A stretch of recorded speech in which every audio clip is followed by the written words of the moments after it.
وأشهد أن لا إله إلا الله وحده لا شريك له وأشهد أن سيدنا ومولانا محمدا عبده ورسوله.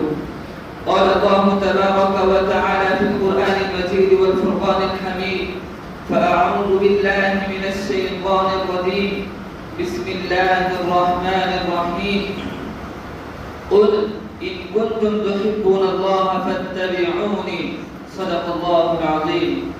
عباد الله، إن حب الرسول صلى الله عليه وسلم حتم لازم على جميع عباد المؤمنين، فلا يكون العبد مؤمنا حقا تاما إلا أن يكون صادقا في حب الرسول صلى الله عليه وسلم.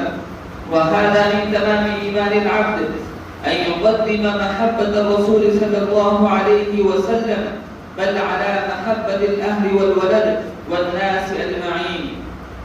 فقد جاء في الحديث عن أنس رضي الله عنه أن النبي صلى الله عليه وسلم قال: لا يؤمن أحدكم حتى أكون أحب إليه من والده وولده والناس أجمعين. هناك سؤال: أي محبة تليق أن تسمى محبة صادقة؟ فاعلموا أن المحبة الصادقة تقتضي المتابعة والموافقة في حب المحبوبات وبغض المكروهات. قال النبي صلى الله عليه وسلم: لا يؤمن أحدكم حتى يكون هواه تبعا لما جئت به. قال تعالى: قل إن كان آباؤكم وأبناؤكم وإخوانكم وأزواجكم وعشيرتكم وأموال اقترفتموها وتجارة تخشون كسادها ومساكن ترضونها أحب إليكم من الله ورسوله وجهاد في سبيله والله لا يحب الظالمين.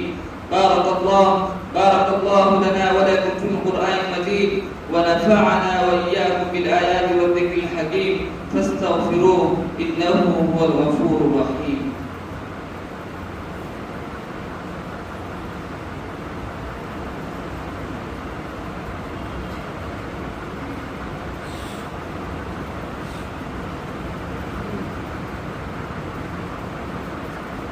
الحمد لله نحمده ونستعينه ونستغفره ونؤمن به ونتوكل عليه، ونعوذ بالله من شرور أنفسنا ومن سيئات أعمالنا.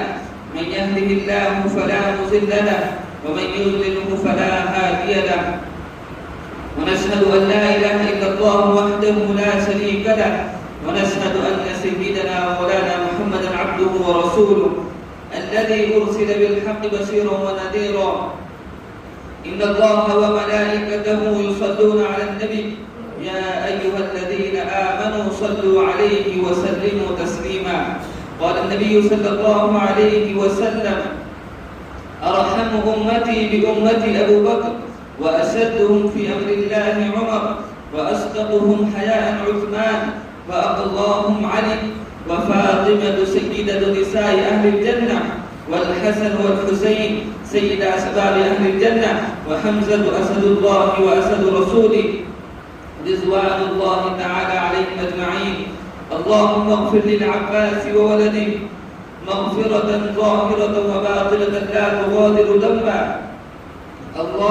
الله في أصحابي لا تتخذوهم غرضا من بعدي، فمن أحبهم فبحبي أحبهم، ومن أبغضهم فببغضي أبغضهم، وخير القرون قرني ثم الذين يلونهم ثم الذين يلونهم.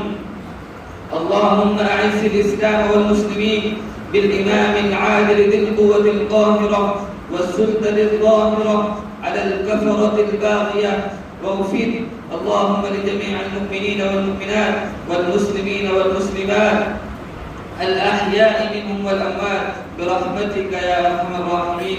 أعوذ بالله من الشيطان الرجيم. إن الله يأمر بالعدل والإحسان وإيتاء ذي القربى وينهى عن الفحشاء والمنكر والبغي يعظكم لعلكم تذكرون. اذكروا الله يذكركم وادعوه يستجب لكم، ولذكر الله تعالى أعلى وأولى وأعز وأجل وأهم وأتم وأكبر، والله يعلم